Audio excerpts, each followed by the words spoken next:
Hello and welcome to another episode of the Silk and Steel podcast. I am your host, Carl Czar. Today, I have a very special guest all the way from Caracas, Venezuela, a Venezuelan journalist, Diego Sequeira, who had joined us before, but with the recent cranking up of even more aggressive rhetorics from United States government, I want to find out from Diego, how are things actually on the ground in Venezuela? So first of all, welcome, Diego. Welcome back to my show. And secondly, how are you? How are things going inside Venezuela right now? Well, first of all, thank you for having me again. I remember saying back then that we're going to do a Monty Python, like saying now for something completely different.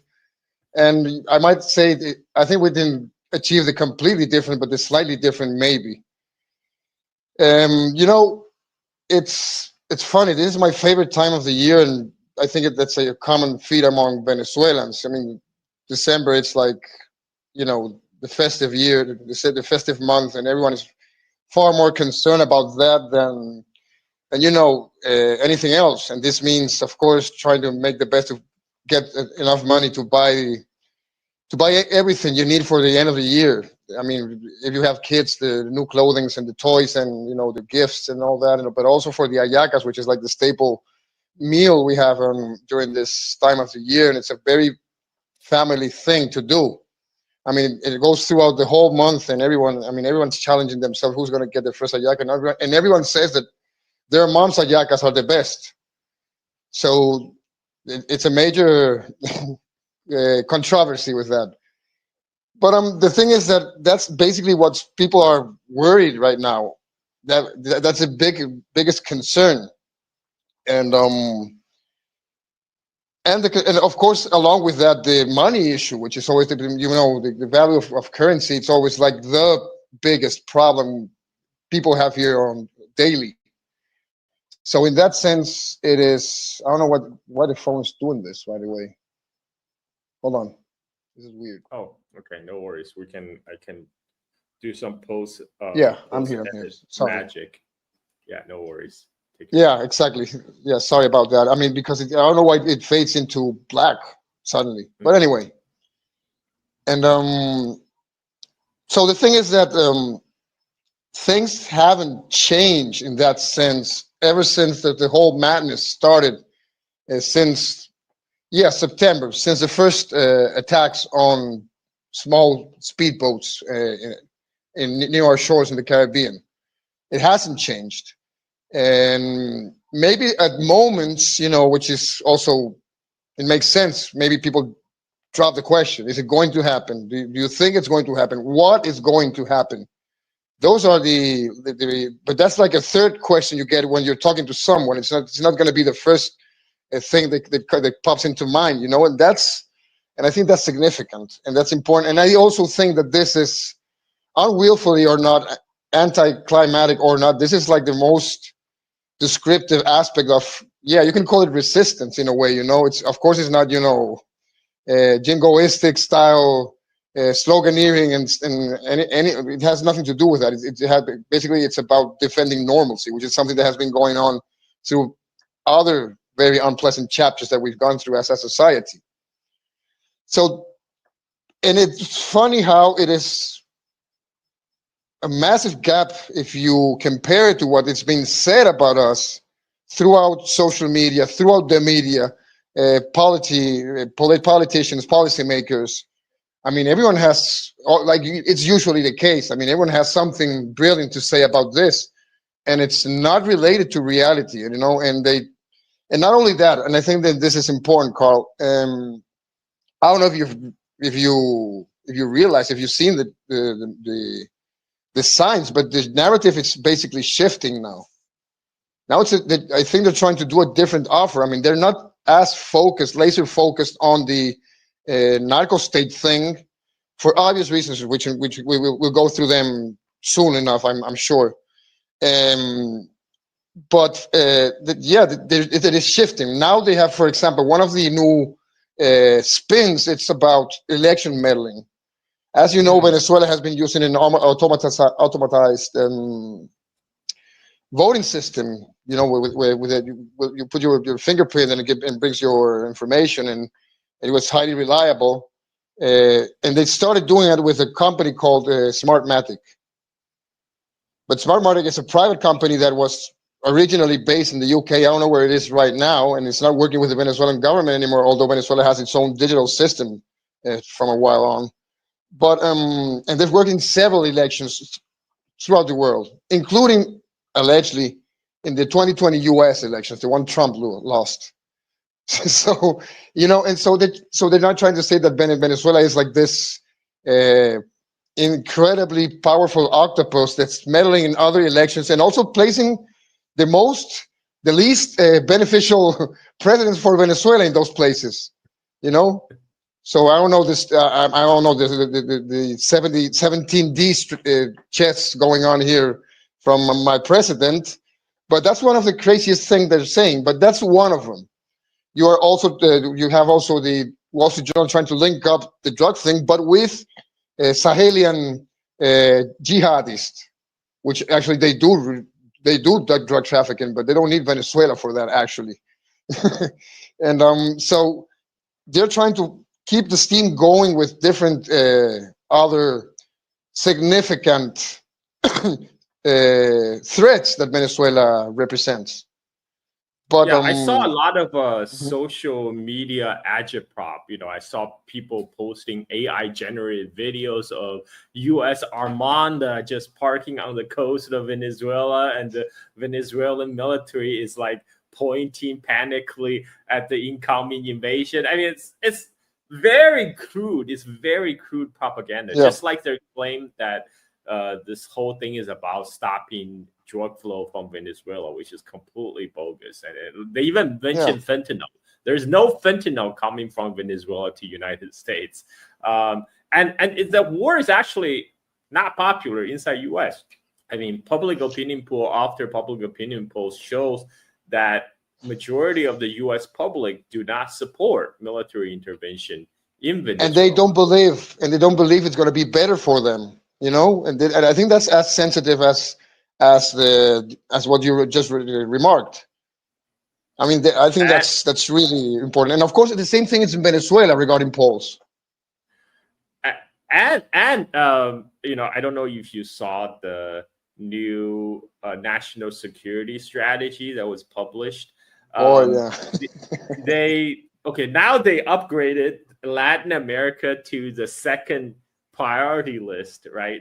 But the top priority is supposedly homeland, migration, narcotics, and that's also tied. You know, they try to tie that together with their operation in Venezuela, which is totally contradictory. Because if you're saying your goal is to stop migration, how is bombing Venezuela is going to help with that? And if anything, that's gonna make the migration crisis much worse. You know, anytime U.S. bomb a country or get involved in a war, there's a wave of refugees coming to shore of United States. You know, that started with Korean War, started with Vietnam War.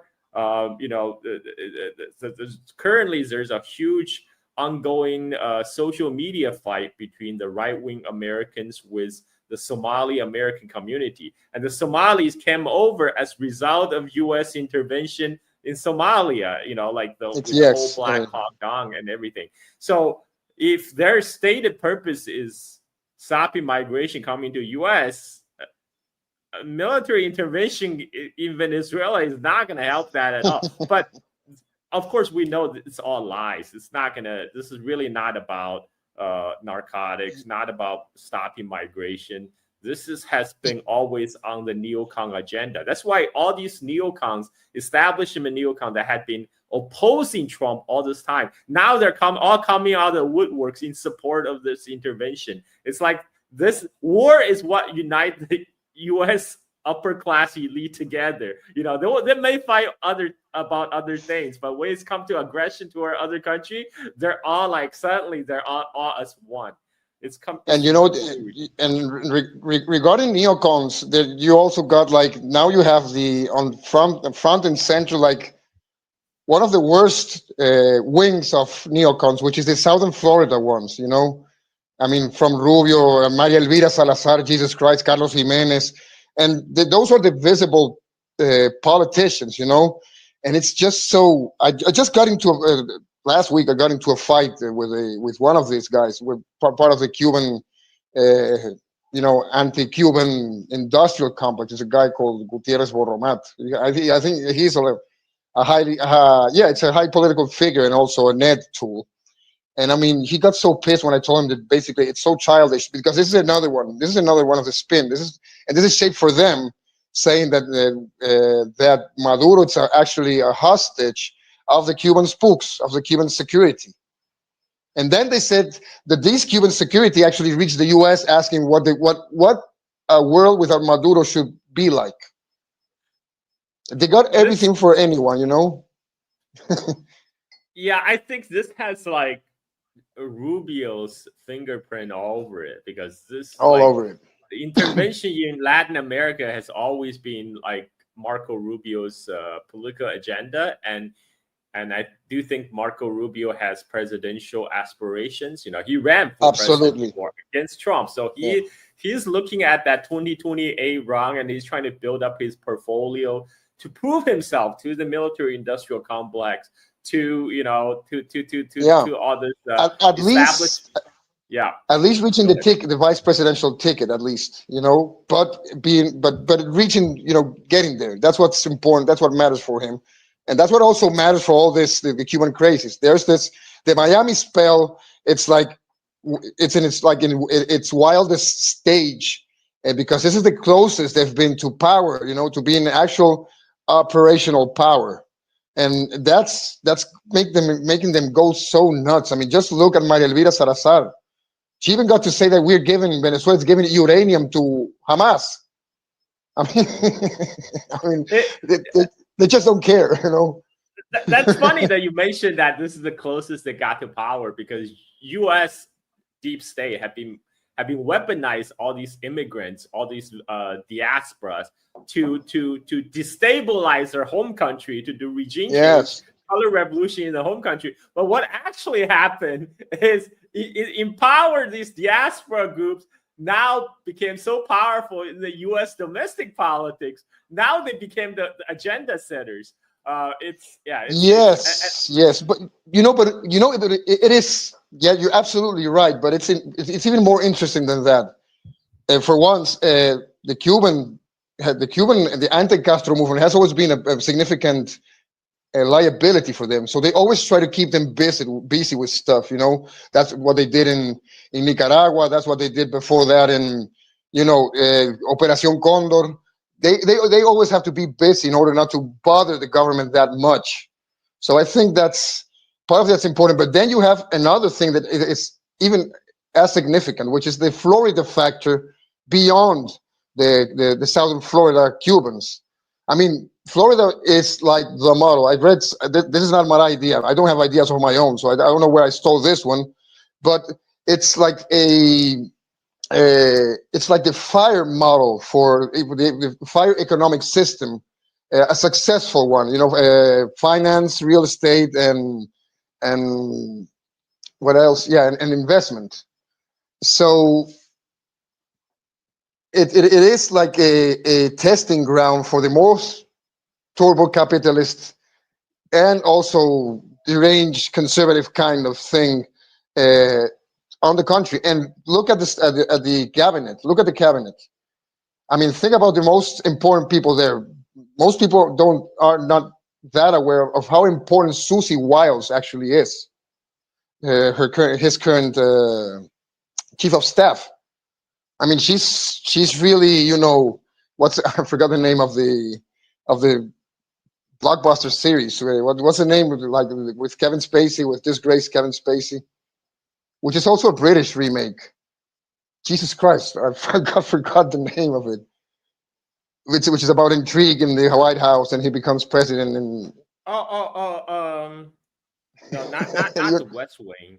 Not the West. No, the other one, the one that's after that one. Jesus Christ, it'll come back, and I know your viewers are already aware of which series we're talking about, anyways. Put in the comments. Put in the comments below. Yeah, exactly. Exactly. Yeah. So then the thing is that this is like she's like a master of intrigue. She single-handedly, demolished and destroyed Ron DeSantis, and it was revenge. So she even has like that sexy element of political destruction and Shakespearean approach to power, and she's also very close to Netanyahu. And mind you, she had shares on a Venezuelan news channel back in the day, Globovisión. So the plug could get thicker, and but she's the one. She's like but also she's like the ultimate gatekeeper. She's the one that actually Trump trusts, and she's the one who actually decides who goes into the meeting and who doesn't. And that's why Tulsi Gabbard always stays outside, and so. And you also have Walz there. You had, he's out, but he's in back now again. I think he's UN ambassador now, the national security advisor. And so there's like this, and there are more. There are more that are related to Florida, and so this is a very. So I think it goes deeper than just the crazy Cubans, like Trump said about them, according to Axios. And going back to the national security strategy, that's the literal hierarchy with the one you stated. But it's funny because this is not about China, but it is completely about China. It is about reorganizing everything in order to be able to face China, to appease with Russia. And also the writer. The guy responsible for writing this document, which is of course Eldridge Colby, the son of Phoenix program father as well. So Eldridge Colby is actually Operation Phoenix brother. It's same father, And the thing is that and he is the most cognizant, militant, and coherent China hawk around.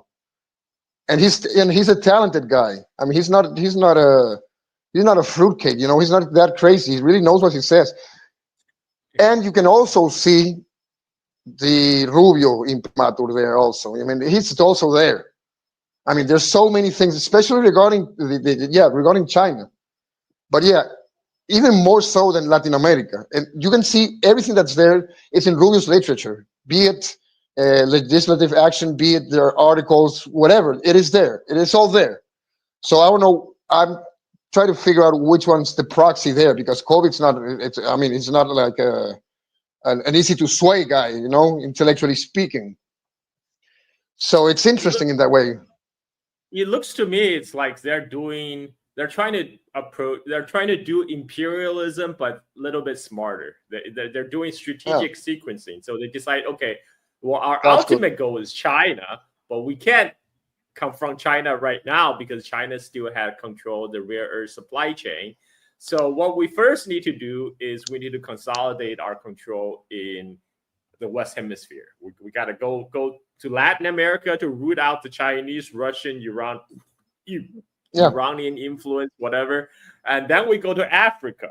And then after we cleanse this continent of Chinese influence, and then the third step we need to do is to control the natural resources, control the critical mineral supply chain, to rebuild that in the United States so we don't depend on China for the critical mineral supply chain. Exactly. So that was number 3. That was number 3 on their priority list, is economic revitalization and address the vulnerability in the supply chain. So after they have done that, then China, because China is number 4 on the list. Exactly. Then is China and Indo-Pacific. So I think that's their new roadmap now. Their roadmap is first we shore up our go on. In our quote unquote neighborhood. Then once we have firm control of Latin America, Africa, and then and once we have control on the resources and the supply chain, rebuild our military industrial complex capacity, then we got what it takes to confront China. I think that's what's going on. But whether they're going to be able to do that, that's another question. But that's yes, the wording actually is wonderful. I'll check once we get to this part. We can quote some of it. It's just amazing, and because it's like a Norma Desmond moment, from Sunset Boulevard, like this, this old has-been actress from the previous area of film, which was because she was of course from silent films, suddenly tried to make this huge comeback, and for that just by chance he hires this crappy writer in order to get there, to write the script that's going to be her big comeback. And of course, that's not what happens. A crime happens instead, and they die. Basically, he dies, the writer. So it is annoying, but she's like this, like it's like this a very well-crafted symbol of decadence, and they don't achieve at the end, of course, the goals they're stating. And I think you can see that there's like there's like this decline awareness there that makes it. We can't go full realist. We're going to go imperial realist in order to get halfway and not lose everything, but at the same time don't go crazy. Go full hybrids. That's basically what it seems to be. And like I said, it shows so many times. I'll just leave it there and see if I'm able to find something. But that's one of the things that I think it's so fascinating in a way, and so dangerous as well, because that also sets a tone that's pretty much desperate. Yeah, I think thinking there's about definitely go on. Vibe shift. I think there's definitely a vibe shift in Washington. They're finally hitting their head really hard against the wall of reality and realize, yes, there are resource limitations on the U.S. Imperial project. So how can we do this on the cheap? And how can we do it smarter? And so how to do it cheap is that they're trying to offsource some of this imperial tasks to their quote unquote allies, but really vassal states like in Europe and in Asia will be Japan and Korea, etc. Yeah, I mean, Europe is the actual backyard. Yeah, they call it sharing the burden, and then they, they're basically kind of finally implementing what Professor John Mearsheimer has been recommending. It's like, okay, let's not waste our resources on war in Ukraine against Russia, because Russia is not going to be as a big competitor as China is going to be. So let's not get involved too deeply in Middle East. Let's just pour all our resources together to confront China in the Western Pacific. But this is with a twist. Is because they're confronting China by a detour through Latin America, because they realize, okay, well, there's not much we can do about China at this point, but we can exploit vulnerabilities in the new multipolar world. This Cold BRICS network, the BRI network that China is trying to build. We can still flex our military muscles to go into those countries. As much, China can put their money on the table all they want. They can, invest, but we can blow shit up. We can go there, destabilize countries, so we can play the role of a spoiler. I think that's what's going on right now, or what they think they can do. Look, I'm going to quote you one regarding what you're just saying. I mean, in the Western Hemisphere and everywhere in the world, the United States should make clear that American goods, services, and technologies are far better buy on the long run, because they are higher quality and do not come with the same kind of strings as other countries' assistance. Again, to make ourselves the partner of first choice. As talking about the Chinese debt trap and Chinese imperialism, and it's so funny because it's like double denial. I mean, they're actually projecting themselves. This is a psychological document as well. I mean, they're projecting themselves, and they're putting these actions on China in order to make it make sense. Every accusation is a confession. Every accusation, I mean, including the whole thing, the excuse about anti-narcotic operation in Latin America. You're like, are you kidding me? CIA is deeply involved in that. They're the ones who got the drugs into United States and have the mafia distribute them, and especially they have a hand in the whole crack cocaine pandemic in the Black community, because that was have a whole operation to destabilize the resistance in the Black community by flooding it with drugs, and they were like knee deep in the whole drug running operation. So to say that U.S. is somehow going after narcotics, that's ridiculous. What do you mean? If they want to go after narcotics, you just have to start with your own banks, and then you can go from there. It's going to be far easier, And speaking of Southern Florida, I mean, Miami was built on drug money. That whole place, that's not even a secret. That whole place in the 1980s was fueled by the drug. Even Marco Rubio's brother-in-law, this guy Sicilia, was very much involved in drug trafficking and bringing drugs from Colombia and Bolivia and so on into the United States. And the Mexicans. I think he was also connected to the Mexicans, if I'm not mistaken. Leave your comment below. But there's something else which is also quite interesting. All of this make me think about two readings.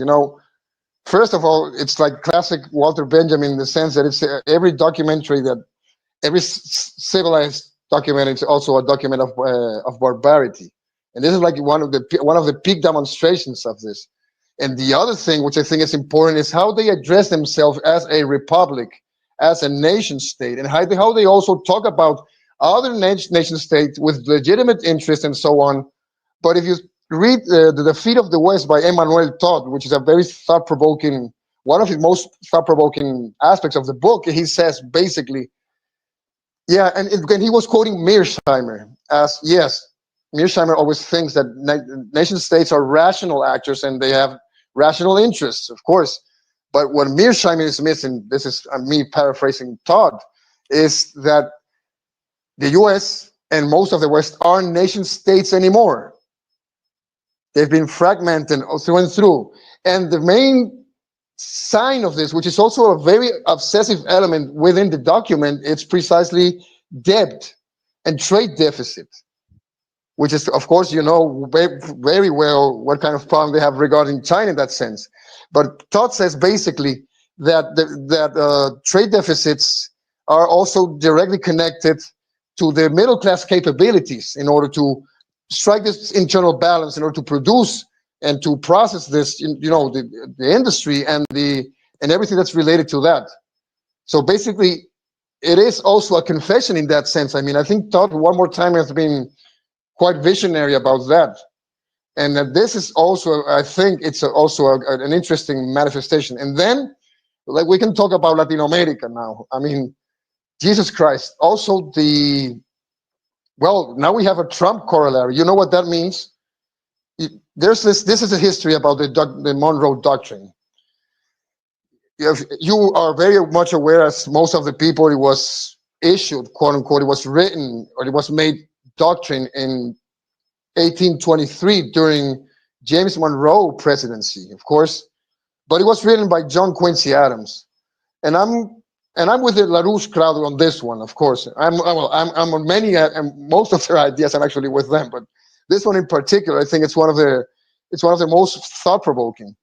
Of course, that was the original spirit, maybe, because of John Quincy Adams, sure, which shows the U.S. virtue, because that still exists, actually.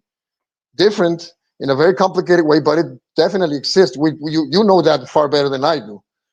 And the thing is that, of course, it was mutating throughout time. It was, of course, reinterpreted in the way that for the Americans was a literal thing. And then in 1905, you had the Roosevelt corollary, Teddy Roosevelt.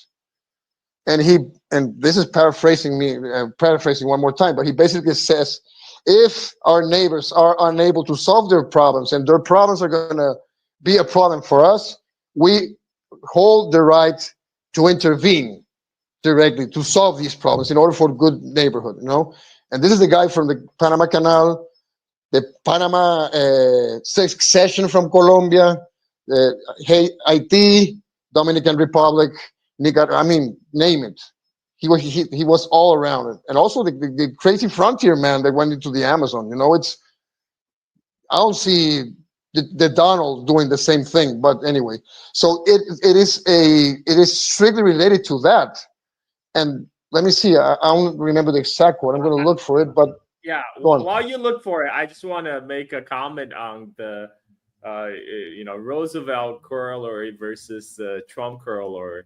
Well, Roosevelt is the one who says you should talk softly but carry a big stick. What Trump is doing is talk very loudly but waving an increasingly diminishing stick. So that is the difference. Yes. Because during Roosevelt's times, U.S. industrial strength was on the rise. The U.S. was still growing, but now Trump is a result of 4 decades of deindustrialization, willful deindustrialization by the Wall Street elite. And he claimed that he wanted to reindustrialize America, but everything he has done is actually to accelerate it even further. There's no reindustrialization of America on the horizon, because right now all the money, all the capital is going to the AI right now, and that's sucking up all the capital, all the electricity, all the energy, and actually doesn't leave much for anything else. It's cloud economy, and it's that's what they call new federalism and so on. It absolutely is that way. I mean, and that's why they're returning to the basics in a way. Go on. Sorry, I interrupted you again. And they have and they show, if you take away all the investment into AI, U.S. economy is basically in recession right now, and this they just came out a report says the new employment report looks worse than the Great Recession or the financial crisis, and it's gonna look it's on the path to surpass that of the Great Depression. And the AI actually does not help, because what the AI allowed company do is cutting their workforces. They have been laying off a lot of white-collar workers that's been replaced by AI right now. So U.S. is facing a lot of the problems that affected a lot of economies back in the 1930s. So when Pete Hegseth himself even said, we're at the moment of 1939. So I'm like, what do you mean? You mean you're gonna invade Poland and start World War II? Well, what are you talking about? Exactly. So but I think U.S. of course now, instead of Poland, they're looking at Venezuela, and that is quite, this could be quite dangerous and very destabilizing, not just for the immediate neighborhood of Venezuela, but for whole of Latin America, and even have ripple effect abroad. So I honestly don't know if they really thought through all the scenarios that could result from this. Actually, I think that's where they actually at right now. Precisely, maybe, and it sounds that way. It's because what you just said. Because look at how, I mean, they're losing. Which is, it's good and it's also dangerous. They've been losing pace. Their own pace. Doesn't matter what happens inside Venezuela. I mean, their own pace regarding what they're going to do here. And now they're starting to get like real trouble, real problems that are not that easy to circumvent. Like the war crimes allegations, like Senate being even more proactive about, put under scrutiny the authorization of military force. I mean, and this guy could have like legal consequences, because it has been proven like to the top that they're responsible, including the president. and even by their own legal authorities inside the Pentagon, that they recognize that these are extrajudicial killings and these are war crimes. And that's not an easy one, Yeah. For people, my listeners, what Diego is referring to is they're talking about the extra legal killings of these fishermen, and especially the double tap. They have admitted themselves they have targeted. They did second strike against the survivors and the people who came to rescue the survivors. I mean, that's a war crime. That is a war crime. They have admitted to it themselves. And by the way, U.S. Navy do not have under any authority to kill people. Like to under the pretense of stopping a drug war. Even in U.S. that falls under the domain of U.S. Coast Guard to intercept possible drug runners, right? Yeah. They have no authority to kill people, right? I mean, that's clearly a violation and a war crime. And it's the world US.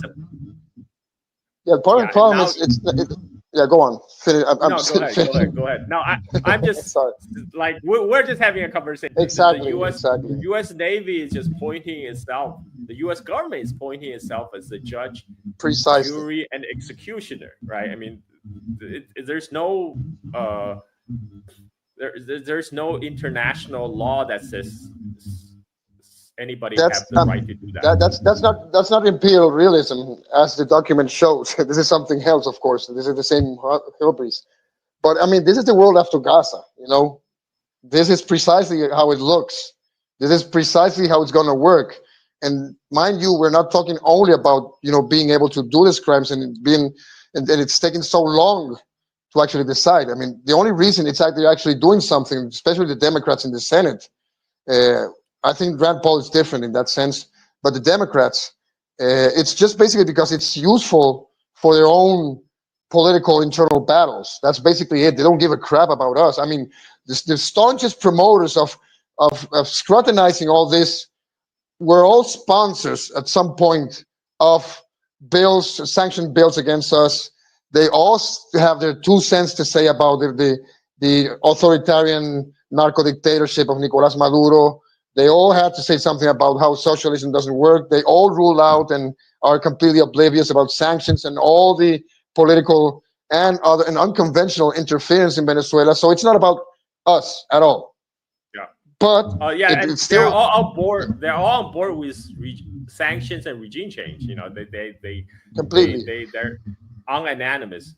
So the real question now, the big question is, what are they going to go through with it? Are they really going to, carry out the Libya plan, which could involve as far as carrying out airstrikes against, That's Venezuela, a plan.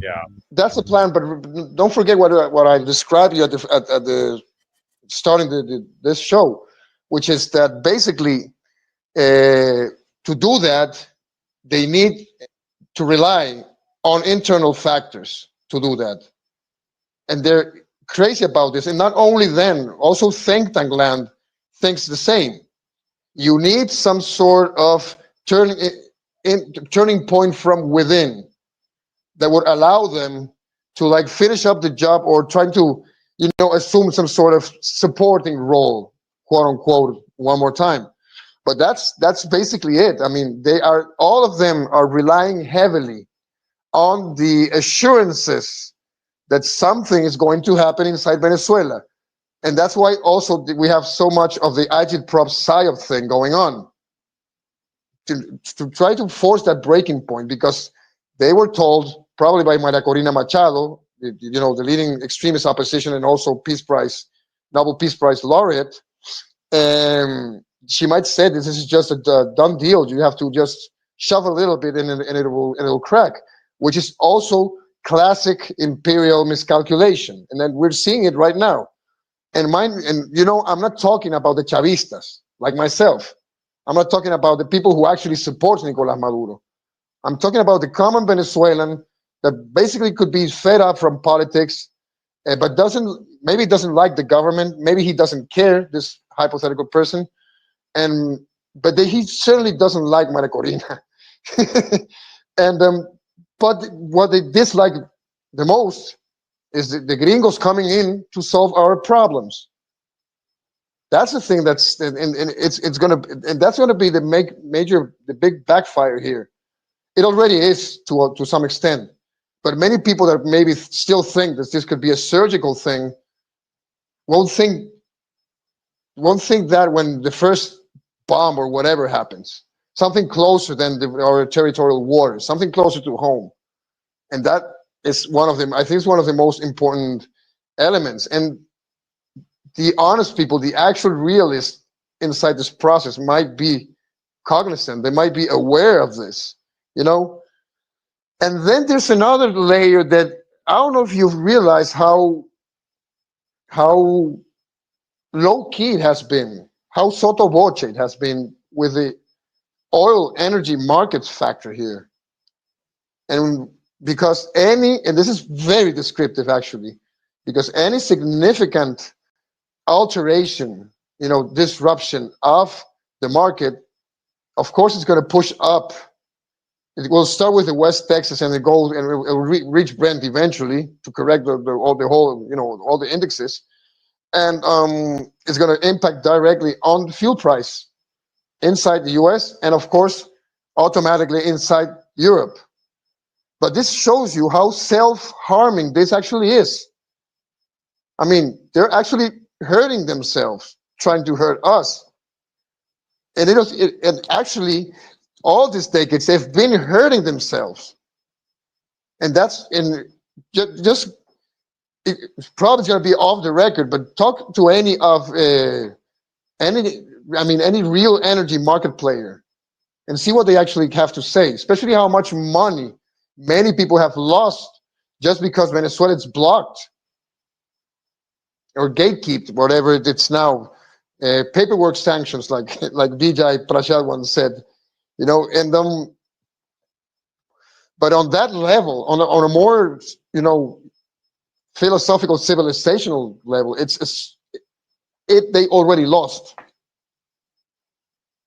Whatever they do, stepping back, going further, moving, it's a catch-22 situation for them. The danger is that they don't care. They don't care. They're lighting fire to their own houses, because we saw that with the Trump tariff war. I mean, what the hell was the point of that? And also, it's not their houses that they're going on fire. That's the other thing. True. It's not. That's true. It's not exactly their houses. It's going to be everyone else. That's and true. Talking about the document one more time, it says in the national security strategy, it says go back to the golden age, or as some people would remember, another name for it, which is the Gilded Age, with its robber barons, and with the 1929 crack also, which actually was the end. And this was the tragedy. Remember, we're waiting for the farce now. Well, I feel we're already there. I mean, we already have the Silicon Valley tech tycoons taking over. Peter Thiel, Elon Musk. They all have their man in Washington now. Yeah, they all have their man in Washington. And we are, and the Gini index of inequality, we're already at the level of the Roaring 20s. We're just waiting for the crash, the stock market crash, which I believe will be coming, because that AI bubble can't sustain itself forever. At some point, that AI bubble is going to pop, and then what? Sure. And talking about AI and what's going on in the Caribbean, you remember that the War Secretary and war criminal Pete Hegseth said that he was officially launching Operation Southern Spear, which is that they say it's to control, to go full containment of the Caribbean, basically.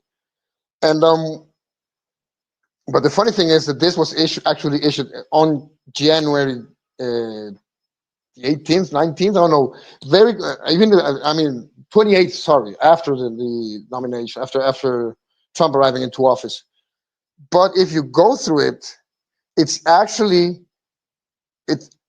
talking about one more time the world after Gaza. It's actually, to a very significant extent, an AI takeover of the surveillance and screening mechanisms of the Caribbean. So they're bringing all this militarized AI into play also, with its own target banks and geolocation and SIGINT and everything else. And I guess you remember that not so long ago, I don't know their names, but for a new hybrid department or something like that, they actually assimilated 3 executives one from I think it was from Alphabet, one from Palantir, and one from Oracle, I think. And then the 3 of them are now lieutenant commanders, but on behalf of these companies. So it's the whole privatized, profiteering, digital algorithmic warfare that they already used and tested and improved in Gaza. They're also bringing that here with its political economy, which is, if we can call it that way, which is basically, primary accumulation through genocide, just like they did, like it's clearly stated by any coherent measure of course, in Gaza. So this is also coming home. How long until we go back to the document one more time? This is going to be used, if it's not already being used, against the internal enemy inside the United States, which is basically everyone, I guess. Everyone with an opinion, everyone with a problem, with an economic problem, anyone with a health problem could be a potential internal enemy, right? So it's really fucked up, And speak of drugs, the co-founder of Palantir, Alex Karp, recently was on an interview, clearly coked out. I mean, that guy was high as a kite. Yeah. This he looked like a tripwire. He was just tense. Yeah, we live in 1984, man. We live in 1984. Everything is upside down. So it's good to hear that things are still as normal as it can be in Caracas. I think one of the biggest fear that I have is their plan might succeed to crack the Venezuelan society, to cause some kind of unrest. I mean, that has been their plan all along, to instigate some sort of color revolution or regime change. Boy, have they tried. From your perspective, right now, it doesn't look it looks still very unlikely, right? But it's still a significant risk. That should actually be, and the problem with this is this is a matter of intelligence and covert things.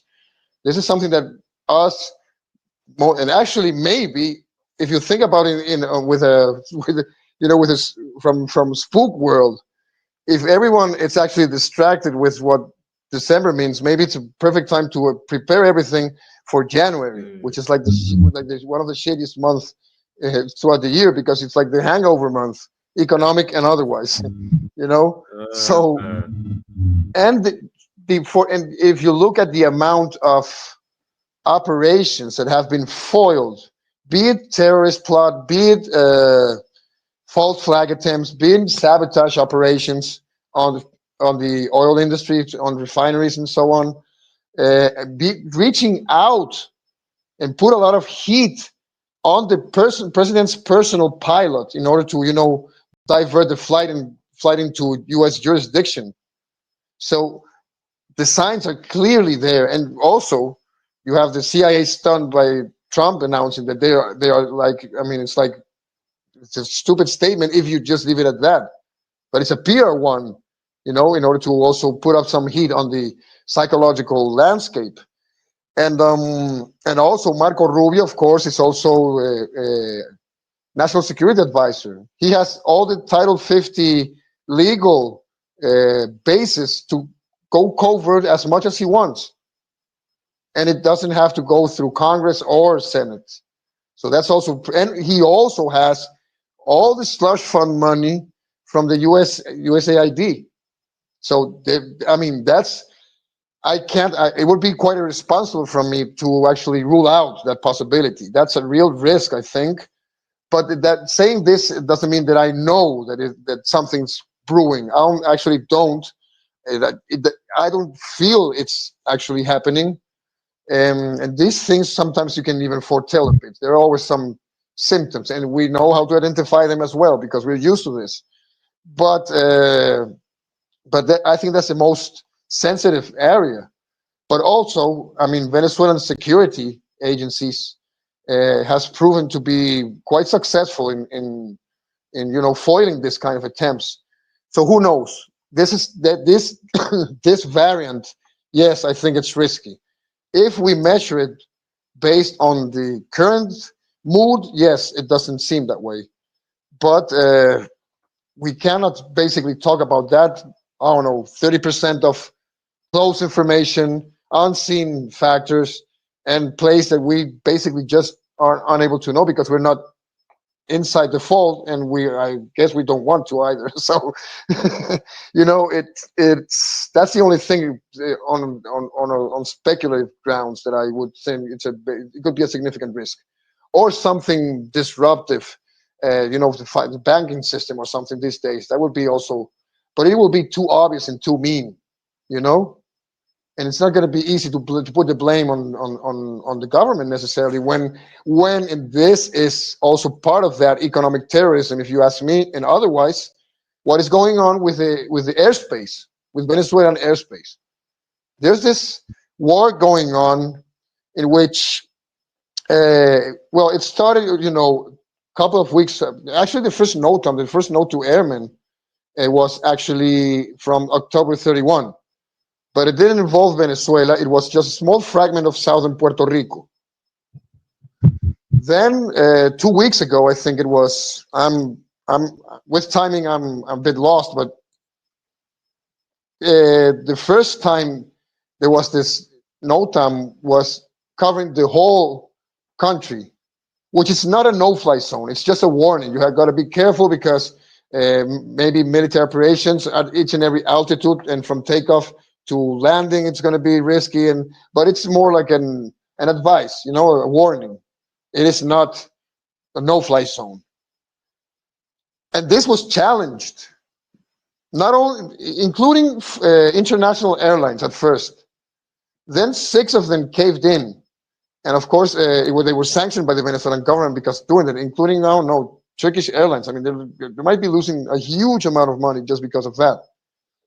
And they don't talk about the refueling that Venezuela also represents as a logistical hub for other flights, because of all the benefits it has in that sense.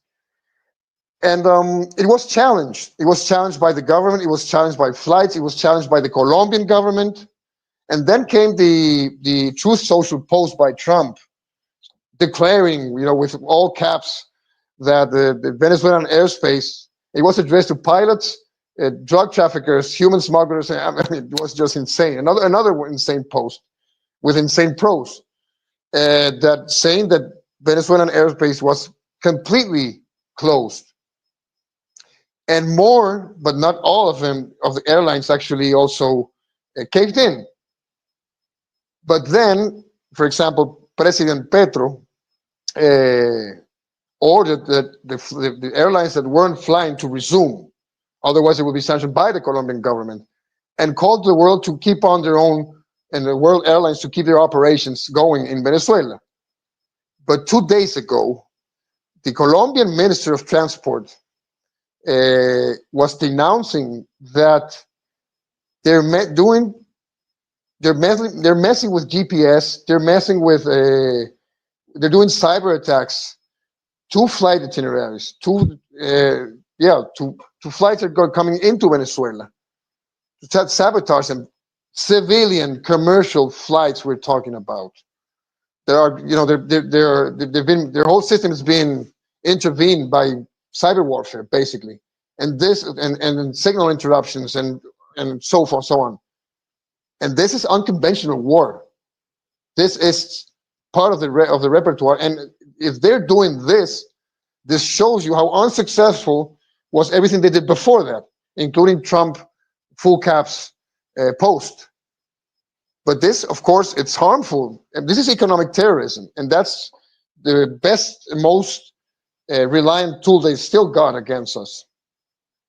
Have there been a big impact as a result of Trump announced the closure of airspace? I mean, for the average people on the ground, have there been a big impact?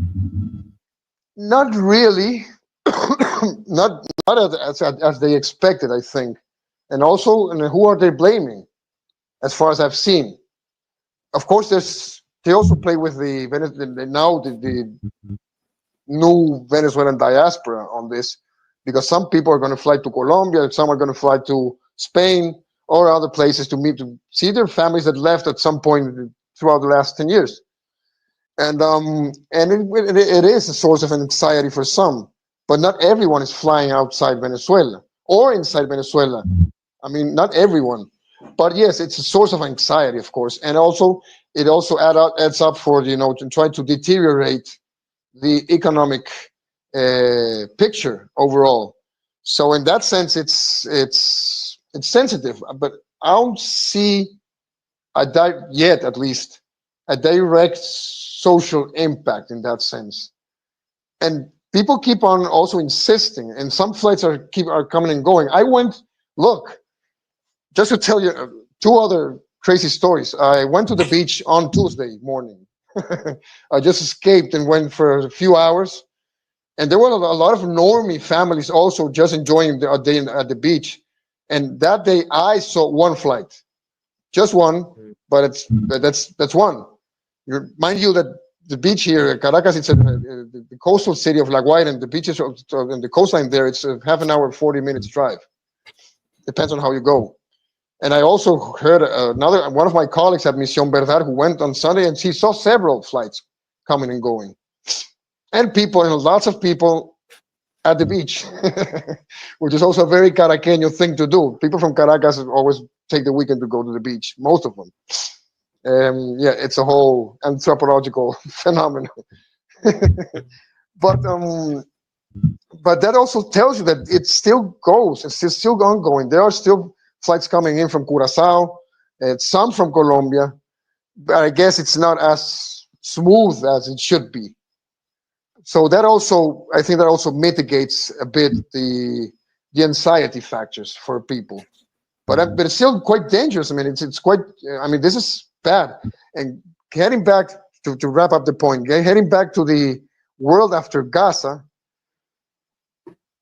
be it the war crimes at the Caribbean, or be it this kind of things, you have radio silence from Europe, you have radio silence from countries in the region that are just, they know they could be the next, but they just don't say anything because they have always been cowards.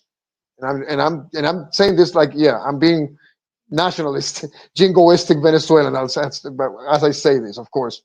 But it has been the case, man, even from the left, But that's what the worrying part is that the threshold of acceptability of this kind of thing, the threshold of imagining this as something normal, has been so expanded after Gaza that this is part of the result. Yeah, the Trump administration definitely have shifted the overtime window of what is acceptable. Man, I feel for you guys, man. We're gonna have to make this a more regular occurrences because I mean, I'm sure a lot of my listeners and viewer are also interested to find out what's actually going on the ground in Venezuela. Talking to an actual Venezuelan-based person about these issues, because right now we're getting so much propaganda flooding the social media space. And thank you, Diego, for making the time to speak to us. If people want to reach you on social media or whatever, where would they go? Well, first of all, misionverdad.com, M-I-S with just one S, MISION V, short V, ERDAD, Truth Mission in Spanish, .com. That's the main place. And we also have a very dynamic Telegram channel. And then my personal Twitter handle, it's at, yeah, this is also, I have to do something about it. Just look for my name and you're going to see them. You're going to see me there. Diego Sequeira on Twitter, and you'll see me there. I don't want to go without quoting, man. We have to take this quote like the money quote for the whole document. Regarding the Trump corollary. It says, after years of neglect, and this is so Marco Rubio, by the way, the United States will reassert and enforce the Monroe Doctrine to restore American preeminence in the Western Hemisphere and to protect our homeland and our access to key geographies throughout the region. We will deny non-hemispheric competitors the ability to position forces or other threatening capabilities or to own or control strategically vital assets in our hemisphere. This Trump corollary to the Monroe Doctrine is a common sense and potent restoration of American power and priorities, consistent with American security interests. And if you didn't thought about the port of Chancay in Peru, I mean, where have you been? It's like, it's all about pushing China and behind China, of course, Iran and Russia out of the hemisphere, out of Latin America, and that starts with the most dynamic, better for multipolarity, which is Venezuela in the region. Yeah, for my listener who may not be aware, the port of Chancay in Peru is a Chinese finance, Chinese built megaport in Peru that's gonna link up on with a lot of the Latin American economic networks. They also had plans to build a railroad from Brazil to Chancay. And yeah, and as you say, their biggest, they're not going to stop with Venezuela, and Brazil is actually the biggest prize because this is regional change. This is nothing to do with regime change solely. It's also regional change. Well, thank you, Diego, again for keeping us updated, and I hope everything is well with you and your family, and we'll have to check back with you soon to find out what really is going on. Maybe during the January hangover, like after. Sure, there will be like landscape after the battle. Yeah, man. Sure. I mean, anytime, brother. I mean, it's always good to go, as in depth as possible as time allows us to do. Well, it's been a pleasure, and thank you, Diego, and for our listeners, thanks for watching. Until next time, bye bye.